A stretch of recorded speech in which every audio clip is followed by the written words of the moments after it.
Good afternoon and welcome once again to the Green Room. We're backstage at the 24th annual tribute to Dr. Reverend Martin Luther King.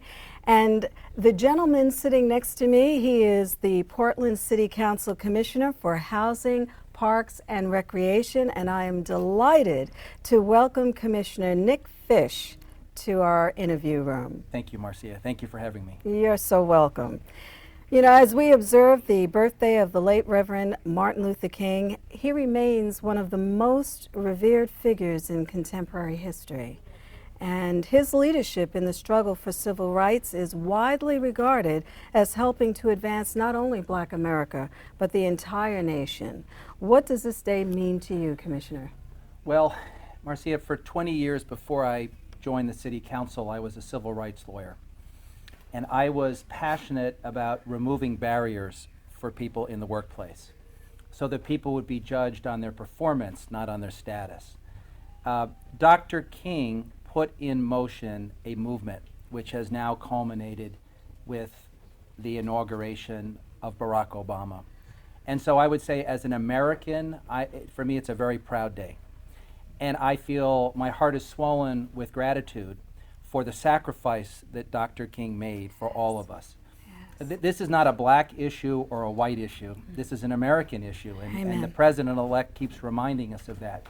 And through his service, and ultimately through his sacrifice, we are a better country. My children will be in a country that is more just and fair.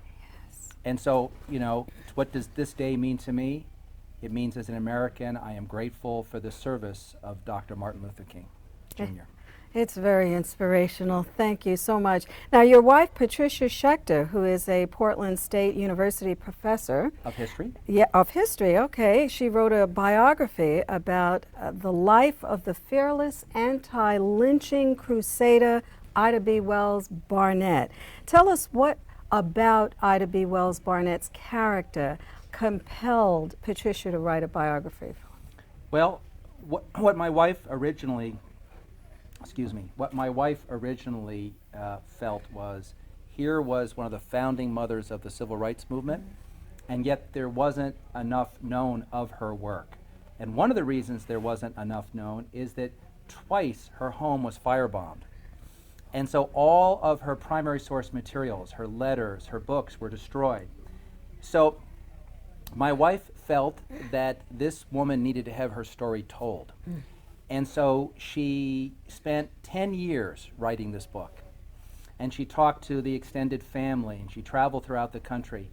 And what ultimately drew her to Ida B. Wells Barnett was this fierce conviction for justice. This was a woman at the turn of the century who was African American, who went around the globe denouncing lynching in America. I mean, the amount of gumption it took for her to stand up.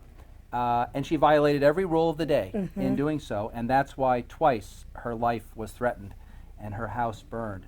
I think ultimately what my wife and I have learned about Ida B. Wells Barnett is the power of conviction. Yes. If you believe passionately and in a righteous cause and put your life at the service of that cause, you can do great things. And this woman has done great things, and I'm proud to say that she even now has a stamp that was issued by the federal government with her picture on it. So she's arrived, and she is a tremendous role model for our kids. Thank you. Thank you for that. Now, as a member of the jazz community, as you know, I'm a DJ for the past 7 years with KMHD Jazz Radio. I listened to you, and by the way, your husband may have mentioned that. Yes, and thank you for that. I appreciate that. I want to thank you on behalf of not just myself, but everybody at KMHD Radio and the jazz community here in Portland, Oregon, for all of the support you gave in rescuing the jazz festival that's going to be taking place. How did you develop your taste for jazz? Well, you know, I've been thinking about that. I think it was in college. And one of my roommates was a great jazz fan, and he listened to Bud Powell, and he listened to Miles Davis, and he listened to Coltrane. And, you know, at first, I didn't know what to make of the music. I knew it was exuberant and beautiful and passionate, but I didn't understand jazz. And then I realized I had a great insight, which is you don't have to understand beautiful music. You just have to receive it. You just have to love it and enjoy it. And I was hooked from an early age on jazz, and it has continued to now. Right after I graduated from college, I took a trip to Europe, and I was in Scotland at a music event. And for very little money, I was able to buy a ticket to go to see a jazz pianist. Well, I didn't know what I was doing, and I didn't even know who he was, but it turned out I spent the evening with Oscar Peterson. Oh my! So only one of the greatest jazz pianists You hit the jackpot. of all time. And here I was in a small venue sitting as close to him as I am to you, listening to this great genius. So I've had a lifelong passion for jazz. And then look at my good fortune. I came to Portland because my wife got a job at Portland State University. And when I got here, I discovered we're the jazz capital of the West Coast. Yes, we are. From Rebecca Kilgore and Dave Frischberg to Daryl Grant and all the other great stars here, we have such a rich tradition. We do. So when I heard that the Portland Jazz Festival was having difficulty, I said, not here. It's too important to our community, particularly because they're celebrating the 70th anniversary of Blue Note Records. That's huge. And so here we were selected to have this very important commemorative event.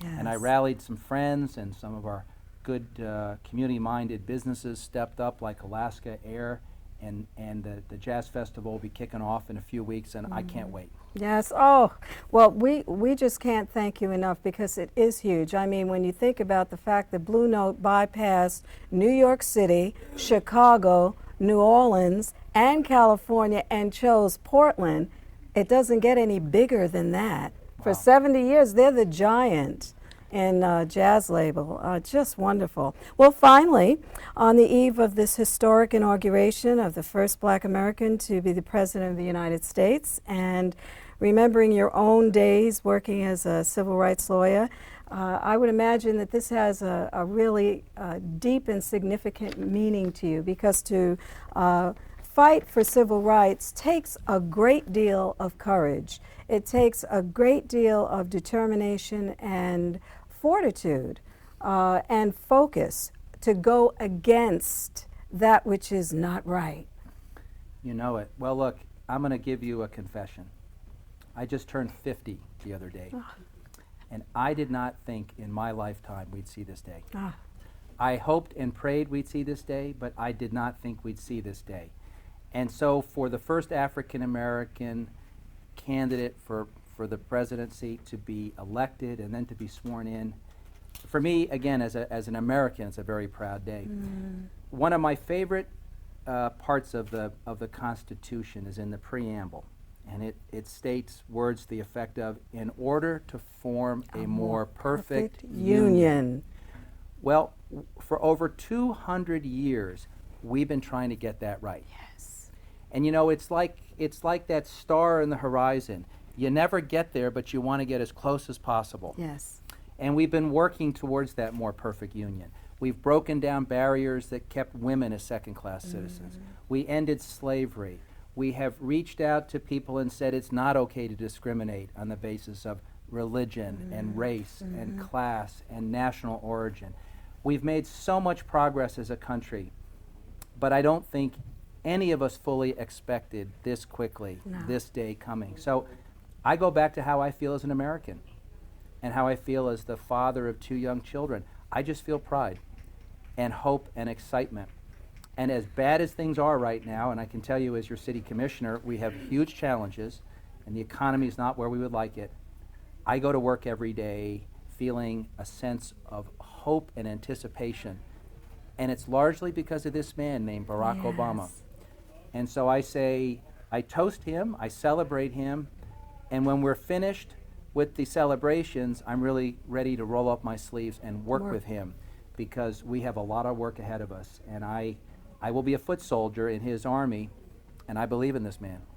Well, thank you, Commissioner Nick Fish. It was a delight to have you here and an honor. Well, thank you. It's a pleasure, and thank you to KMHD for what it does. I've lived in many cities, like New York and Boston and Washington. And I can tell you,